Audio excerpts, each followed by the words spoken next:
Hi friends and welcome to this third episode on bank branch audit. First दोनों episodes तो आप देख चुके होंगे, नहीं देखा है तो प्लीज देख लीजिए। And we proceed with this advances which is like the core of bank branch audit. क्यों? अगर आपको पता हो बैंक का मेन इनकम कहां से आता है तो लोन देने में, तो you may get more attracted to giving away loans जो रिस्की हो सकते हैं। तो मुझे जब क्रेडिट चेकिंग करनी होती है तो मैं क्या चेक करती हूँ सबसे ज्यादा कि मेरा रिस्क एंड रिवॉर्ड का कैलकुलेशन बैलेंस्ड रहे। इसीलिए जब भी कोई लोन डिसबर्स होता है, किसी को लोन दिया जाता है, तो उसकी अप्रेजल, उसका loan appraisal, post disbursement appraisal, ये सब इतना जरूरी है कि वही डिसाइड करेगा whether the bank is healthy और नॉट। डिपॉजिट्स या ये सब तो क्या है, मेरे पास पैसा किसी का है तो that is not concerning.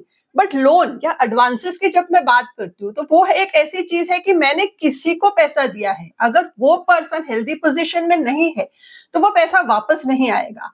And इसीलिए जब भी 1 रुपए का भी लोन दिया जाए, बैंक को चेक करना है कि सामने वाला पैसा लेने के टाइम पे और आगे रीपेमेंट के टाइम पे भी उस हेल्दी क्रेडिट पोजीशन में होगा कि वो पूरा का पूरा पैसा बैंक को वापस दे।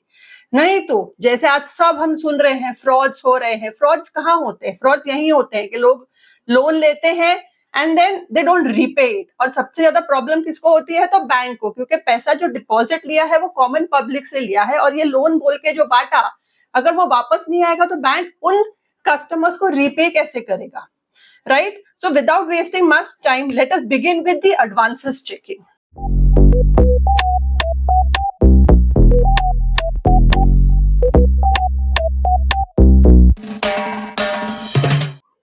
अब एडवांसेस चेकिंग की मैं बात करूं तो सबसे पहले let us understand what are the major products, loan products.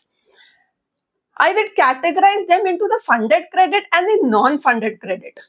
Funded credit वो होते हैं जहां पे बैंक एक्चुअली पैसे शुरू में ही दे रहा है और उसके ऊपर वो इंटरेस्ट कमा रहा है, जैसे कैश क्रेडिट, ओवरड्राफ्ट, ये दोनों नॉर्मली वर्किंग कैपिटल लोन होते हैं। मतलब कि मेरी रोज के बिजनेस को रन करने के लिए मुझे जो कैपिटल लगता है उसको फंड करने का जो तरीका है that is generally cash credit, overdraft and for that matter third is packing credit.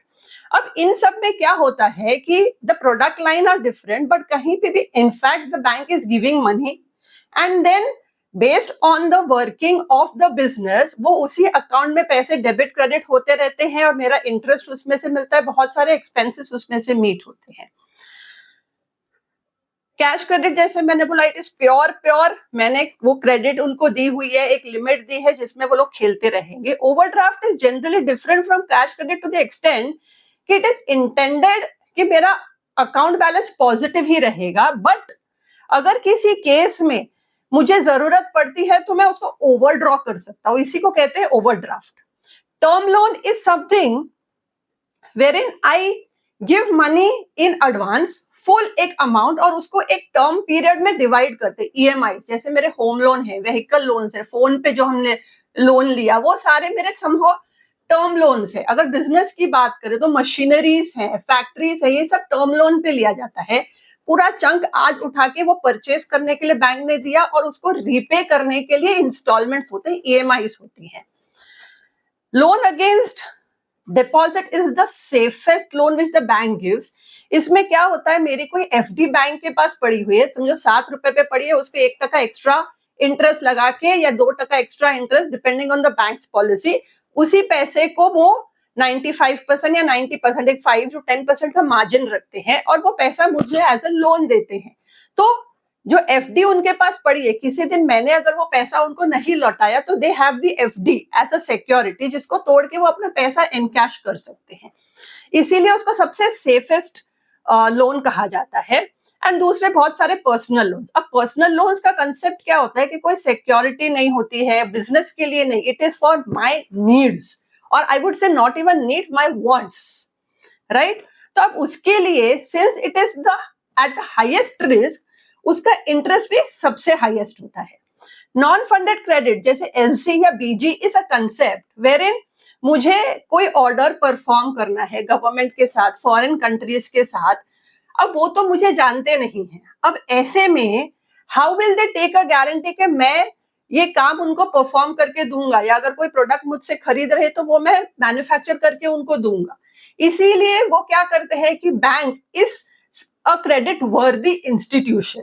तो वो क्या बोलते हैं, आप बैंक से मुझे गारंटी दिलवा के दे दो कि आप इसको परफॉर्म करोगे, और अगर आपने वो टास्क परफॉर्म नहीं किया और उसकी वजह से हमारे इंस्टीट्यूट को कोई लॉस हुआ, तो वो लॉस वो बैंक रीपे करेगा। अब बैंक रीपे करेगा का मतलब ये होता है कि बैंक अपनी जेब से नहीं देगा। एट दैट पॉइंट जब वो गारंटी या एलसी इन्वोक होती है, at that time the bank gives away that money, and in return that is then converted into a funded loan to the customer, और वो कस्टमर से विथ इंटरेस्ट उसको repay या रिप्लेनिश करा के लेते हैं, राइट। जब फॉरेन ट्रांजैक्शंस होते हैं उस केस में जनरली एलसी यूज होती है, एंड मेरे लोकल ट्रांजैक्शन जो इंडियन ट्रांजैक्शन है उसमें generally BG that is bank guarantees use होती है। अब क्रेडिट फंक्शंस जो एक्चुअली मुझे चेक्स क्या करने होते हैं, तो पहले मैं उसको बेसिकली 4 कैटेगरीज में अगर बाइफरकेट करती हूँ। First is my loaning power related checks, pre sanction appraisals, documentation, and the final step is disbursement.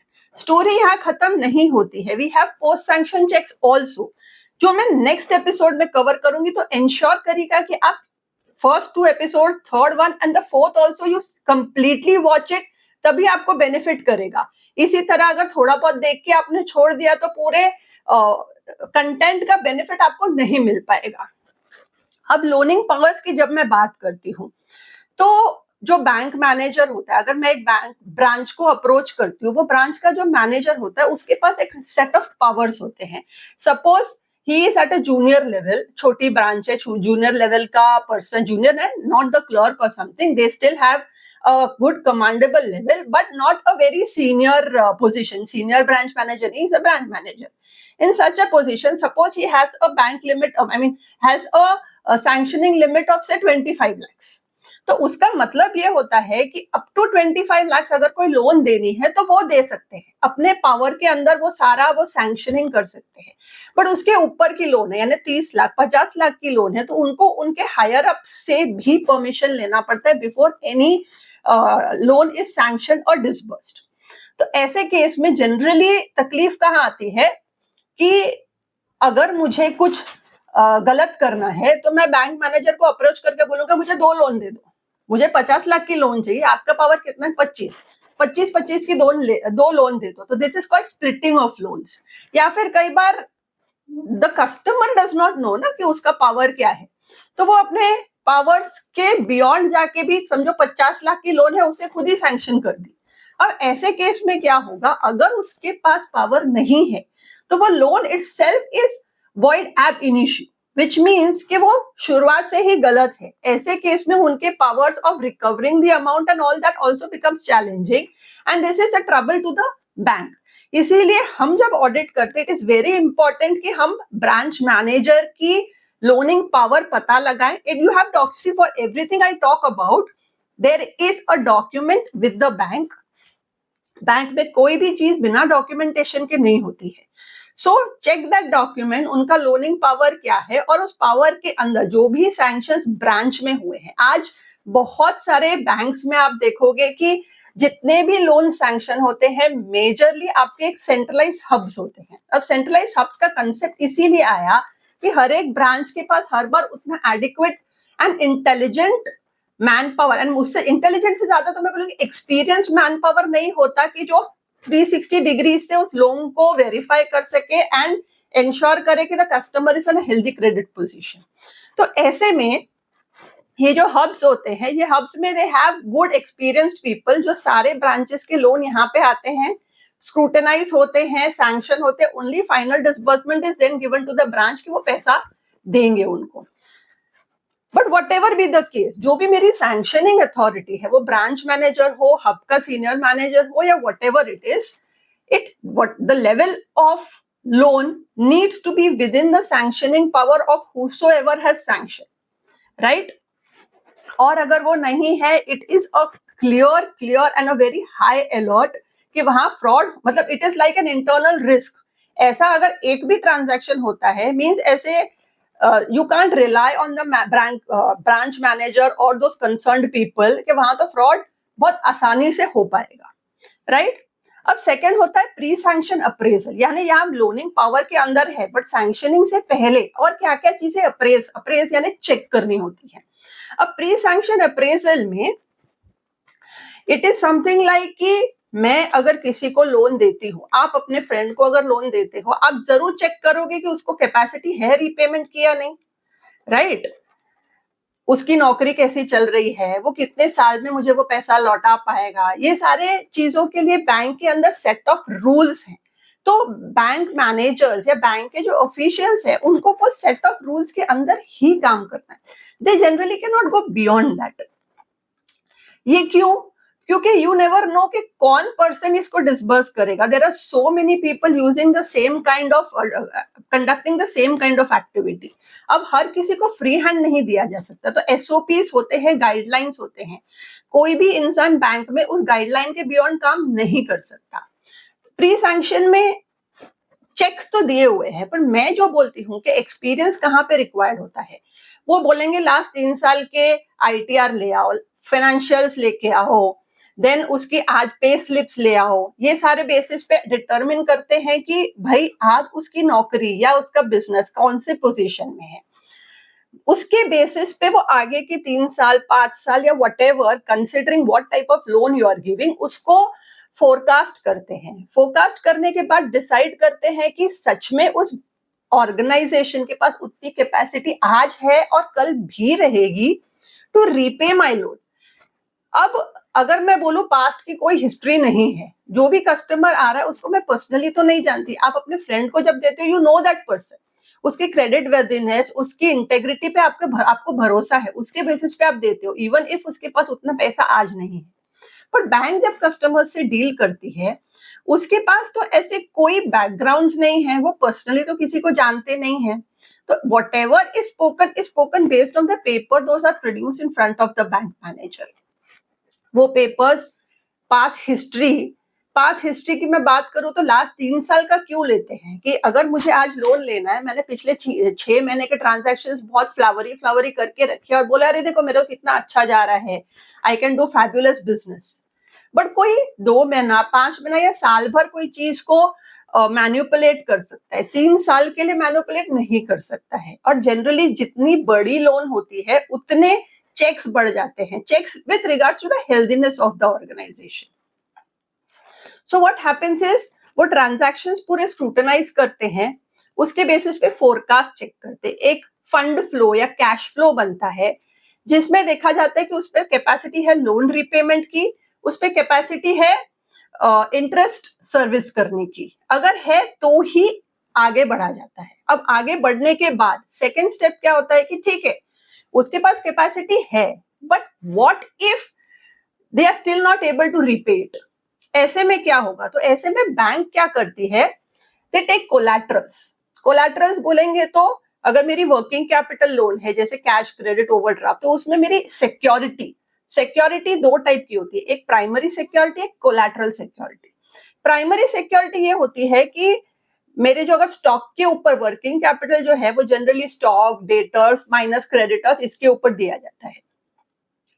So stock मैं बोल रही हूं उनके पास बहुत स्टॉक है, बट अगर स्टॉक नहीं बिक पाया, बिजनेस ऐसा हो गया कि completely they are washed out, तो मुझे पैसे कहां से मिलेंगे? So there should be a plan B also available. कोई प्रॉपर्टी है या फिक्स डिपॉजिट्स है, ऐसे कोई हेल्दी कोलैटरल्स भी इनके पास होने चाहिए।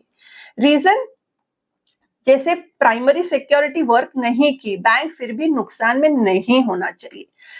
इन केसेस में अगर past history is very strong, वो कस्टमर आपके साथ लास्ट 10 साल 20 साल से ट्रांजैक्ट कर रहा है and has always been a very good customer, आपकी कोलैटरल की वैल्यूएशंस मैं ये बोलूंगी कि रिक्वायरमेंट कम होती जाती है, right? You still need collateral, क्योंकि आपको पता नहीं आज जो है या पास्ट में जो था वो आगे कंटिन्यू होगा या नहीं। But the importance of that collateral security then reduces a little bit. वहां पे हम रिस्क एपेटाइट बैंक की थोड़ी बढ़ जाती है। सेकेंडली, अगर कोई मैं टर्म लोन्स वगैरह लेती हूँ, तो टर्म लोन जैसे मैंने घर पे लिया, हाउसिंग लोन लिया, व्हीकल लोन लिया, फोन पे लिया, फैक्ट्री खरीदी है, मशीन्स खरीदे हैं, ऐसे सब में primary security and collateral security is the product that is purchased. अब ये जो प्रोडक्ट है, जैसे मशीन्स है, तो वो मशीन्स हाइपोथिकेट होती है। मशीन्स हाइपोथिकेट होती है का मतलब कि you continuously keep on using the machines, but अगर आप ईएमआई टाइम पे नहीं पे कर रहे और उनके प्रोटोकॉल्स मीट नहीं हो रहे हैं, they can come and confiscate your machinery. In fact for that working capital thing also it stands true. आपका स्टॉक जो बोलते हैं, स्टॉक तो एक मूविंग चीज है, अनलाइक अ मशीनरी। स्टॉक के केस में तो आप एकदम प्योर हाइपोथिकेशन भी नहीं कर पाएंगे, क्योंकि आज अगर मैं बोलूं कि मेरे 10 मोबाइल्स स्टॉक में हैं, वो बिक जाने वाले कल। So it is a running thing. तो हम जब हाइपोथिकेट इन केस में करते हैं, तो मैं एक वैल्यू बेस्ड करती हूँ। मैं बोलती हूँ कि 50 लाख का स्टॉक मेरे पास है। अब वो सेम प्रोडक्ट नहीं होंगे, that will keep on rotating, but I will still keep on selling it, I will keep on using the machinery. घर भी लेते हैं तो हम घर को यूज करते हैं, व्हीकल लेते हैं हम यूज करते हैं। तो ये लोग क्या करते हैं, they have a mortgage system. अगर जैसे हाउस है, हाउस में इक्विटेबल मॉर्गेज होता है, तो ये ईएम जब हम बोलते हैं, इंग्लिश मॉर्गेज या इक्विटेबल मॉर्गेज, इसका कंसेप्ट ये है कि they have the right to mortgage that property and confiscate it in case the EMIs are not paid. तो टर्म लोन्स का कंसेप्ट हमेशा ऐसे होता है कि एक chunk of money is given to purchase that item and EMIs are paid, और वो जो पर्टिकुलर प्रोडक्ट या हाउस या घर कार है, उसी को हाइपोथिकेट किया जाता है। उन केसेस में जनरली एक सेकेंडरी प्लान भी इज नॉट दैट इंपॉर्टेंट, क्योंकि जो प्राइमरी सिक्योरिटी वो ही बहुत मजबूत है, राइट। अब मैं क्या बोलती हूँ, डॉक्यूमेंटेशन। अब डॉक्यूमेंटेशन इज अ स्टेप। अभी लोनिंग पावर बेस्ड मैंने पूरी की पूरी एनालिसिस की। एनालिसिस करने के बाद आई केम टू अ पोजीशन कि ये रीपे कर पाएगा, तो मैंने उनको लोन देने को अप्रूव कर लिया, which is called an in principle sanction. In principle sanction means कि the bank officials are fine कि दिस कैन गो अहेड, उनकी कैपेबिलिटी है रीपेमेंट की। बट जैसे मैंने बोला, हाइपोथिकेशन होता है, एग्रीमेंट्स बनते हैं, ये सारी चीजें एक डॉक्यूमेंट होती है। जब तक ये सारे के सारे डॉक्यूमेंट्स नहीं बनते, तब तक you will not go ahead, which means कि 1 रुपया भी डिसबर्समेंट नहीं होगा जब तक 100% डॉक्यूमेंटेशन नहीं हो रहा है, राइट। अब डॉक्यूमेंटेशन में मैंने बोला जैसे कि इनिशियल केवाईसी होता है, बेसिक लोन अग्रीमेंट्स बनते हैं, हाइपोथिकेशन एग्रीमेंट्स बनते हैं। ये प्रोसेस करने के टाइम पे क्रेडिट रेटिंग की जाती है। बहुत सारी एजेंसीज है जो क्रेडिट रेटिंग करते हैं during my sanction period, to understand कि उनकी क्रेडिट वर्दीनेस क्या है। अब अगर मैं कोई प्रॉपर्टी या ऐसे कोई चीजें हाइपोथिकेट आई मीन मॉर्गेज हो रही हैं, इधर in case of housing loans और एज कोलैटरल सिक्योरिटीज, तो उसके लीगल चेक्स होते हैं। मुझे कैसे पता होगा कि ये जो प्रॉपर्टी है वो प्रॉपर्टी कहीं और मॉर्गेज नहीं है या एक्चुअली आप ही उसके ओनर हो। उसके रिलेटेड लीगल चेक्स होते हैं, फिर इंश्योरेंस कवर निकलता है। ये सारे के सारे डॉक्यूमेंट्स, अब आपको ऐसा लगेगा कि अरे किस चीज में कौन सा डॉक्यूमेंट यूज करना। तो फर्स्टली वी हैव चेकलिस्ट। मैंने आपको फर्स्ट एपिसोड में जैसे बोला था कि इंस्टीट्यूट की चेकलिस्ट है कि हर एक चीजों को कैसे चेक करना है। I have my personal checklist, Excel में हम रखते हैं कि ये टाइप ऑफ लोन है तो इसके लिए मुझे क्या क्या डॉक्यूमेंट्स लेने होंगे। और गोइंग बियॉन्ड, अगर आपके पास टाइम कम है और आपको थोड़ा सा शॉर्टकट मारना है, तो आपके जो सैंक्शन डॉक्यूमेंट्स है उसके अंदर लिखा होता, सैंक्शन लेटर है उसके अंदर लिखा होता है कि क्या क्या डॉक्यूमेंटेशन करने हैं। ब्लाइंडली अगर वो 100% किया हुआ है, यू आर नियरली सॉर्टेड। आपको उसके बियॉन्ड जाने की ज्यादा जरूरत नहीं पड़ी। फ्रैंकली स्पीकिंग, जो बैंक्स के एसओपीज हैं उसके बियॉन्ड हमको कहाँ जाना है, सिर्फ ब्रेन यूज करने में।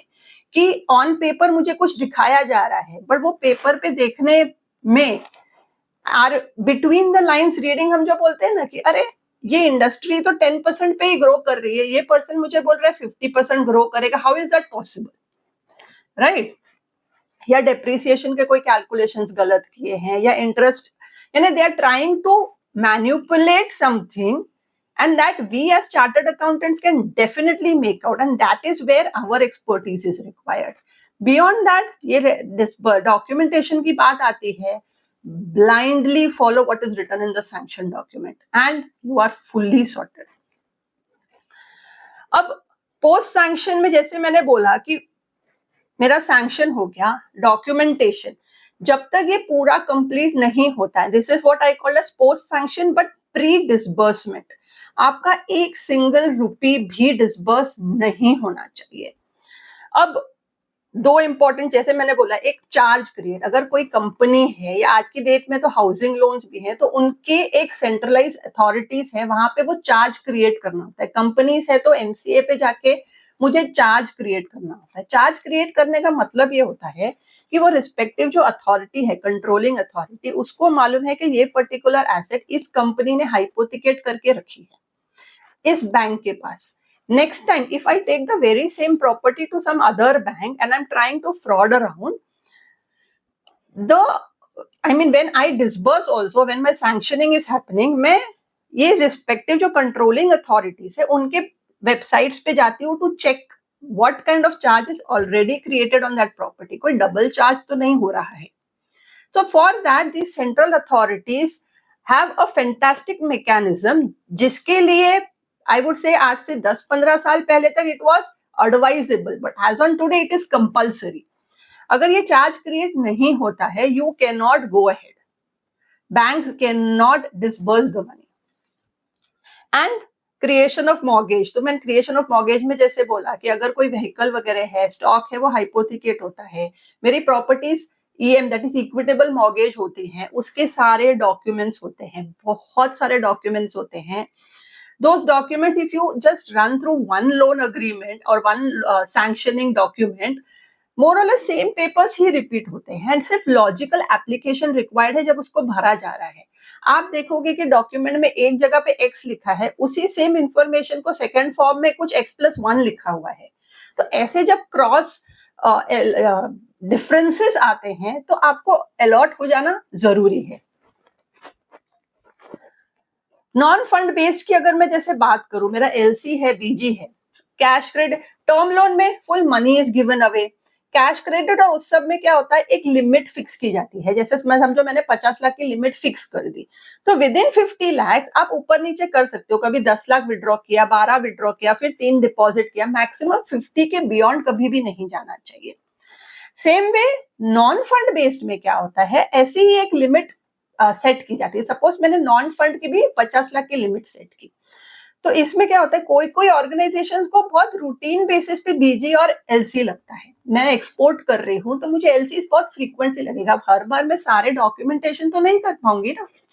So what I normally do is ये सैंक्शन करवा के लेती हूँ. सपोज मैंने जैसे बोला 50 लाख की एलसी, आज 10 लाख की एक एलसी इशू की, देर आफ्टर और 15 लाख की, यानी 10 + 15 25 लाख, ऐसे क्यूमुलेट होके होके फिर एक पॉइंट आता है कि अरे जो सबसे फर्स्ट एलसी थी 10 लाख की, वो अब नहीं रिक्वायर्ड है, उसका पीरियड खत्म हो गया है, तो उसको रिवर्स कर दिया जाता है. सो 10 + 15 + 12 - 10, ऐसा सब कुछ अरिथमेटिक करके अल्टीमेटली किसी भी पॉइंट पे मेरी 50 लाख की अगर लिमिट है, तो उसके बियॉन्ड के एलसी इशू नहीं हो सकती, उसके बियॉन्ड के बीजी से इशू नहीं हो सकते. तो यहाँ पे भले एक्चुअल फंड मूवमेंट नहीं है, but still that limit needs to be maintain. और जिस भी पॉइंट पे ये एलसी या बीजी इन्वोक होती है, इन्वोक होने का मतलब है कि वो सामने वाली जो अथॉरिटी वो आपके पास आके इसका पैसा डिमांड करती है, एंड इफ यू पे दैट मनी इमीडिएटली वो फंड बेस्ड में कन्वर्ट हो जाता है, and depending on the terms of sanction उसको रिकवर करना जरूरी है. फॉरेक्स फंक्शन की अगर मैं बात करूं, तो फॉरेक्स रिलेट में फेमा के सारे ट्रांजैक्शंस कवर होते हैं. कभी एक्सपोर्ट हो रहे हैं, मैं कोई पैसा एलआरएस के थ्रू सामने भेज रही हूँ, मुझे कुछ पैसा बाहर से रिसीव हो रहा है मेरे रिलेटिव से, every step has a FEMA regulation to be followed. अब FEMA itself is such a huge topic है, यहाँ तो कवर नहीं हो सकता, पर अगर आपके पास कोई भी फॉरेक्स ट्रांजैक्शन रिलेटेड बैंक्स हैं, उस केस में एंश्योर कि जहां भी आपको वो फॉरेन करेंसी दिखता है, आप उसके रिलेटेड गाइडलाइन को पढ़ें एंड देन इंश्योर करें कि वो रिस्पेक्टिव गाइडलाइन फॉलो हो रही है। आपको उसके रिलेटेड कोई स्पेसिफिक सेशन अगर मैं लेना चाहूँ, आपको रिक्वायर्ड हो, I can take that as a separate session. Put your comment in the comment box and we'll get back to you. और इंटरनल प्रोसीजर्स, जैसे मैंने बोला बैंक एक सेट ऑफ एसओपीज के अंदर ही काम करता है, उनके इंटरनली सब कुछ रिजिड प्रोसीजर्स हैं. आप जब तक एक भी प्रोसीजर का लैप्स होने नहीं दे रहे हैं, किसी भी अथॉरिटी ने उस पावर को ओवर यूज नहीं किया है या एक भी स्टेप को स्किप नहीं किया है, तो बैंक लोन बैठ जाने की प्रोबेबिलिटी बहुत नेग्लिजिबल हो जाती है. We have a lot of post sanctioning और पोस्ट डिसबर्समेंट चेक्स. हम नेक्स्ट सेशन में इसको कवर करने वाले हैं. अब प्री सैंक्शन हमने चेक कर लिया कि वो हेल्दी पोजीशन में है या नहीं, सारे डॉक्यूमेंट्स कर लिए, सब कुछ कर लिया, बट जब वो लोन पीरियड चालू है, उस पीरियड में again it is equally important. बस लोन देके भूल गए ऐसा नहीं चलेगा. You have to minutely review it every period, quarterly, मतलब depending on the size of the loan, it might be monthly, quarterly, yearly. Minimum yearly review तो सब जगह रिक्वायर्ड होता है. तो ये पूरा एक अलग ही सेट ऑफ सेशन है जिसको हम एपिसोड 4 में कवर करने वाले हैं. And it is very very important, क्योंकि हम क्या करते हैं, लोन डॉक्यूमेंट्स चेक करने के बाद जो सेकंड पार्ट है, अगर वहां मिस कर रहे हैं तो मेजरली जो फ्रॉड्स हम बोल रहे हैं वो वहां हो रहे हैं. अगर वो चेक्स 100% हो जाते हैं तो फ्रॉड्स नहीं होंगे. So stay tuned. Share this video with your friends who are up for the bank branch audit, concurrent as well as statutory, and also my rest of all the 5 episodes, that is totally I have 9 to 10 episodes. All the episodes are going to be equally important. Ensure that you stay tuned and don't miss a single episode. Bye, take care, put all your comments in the comment box.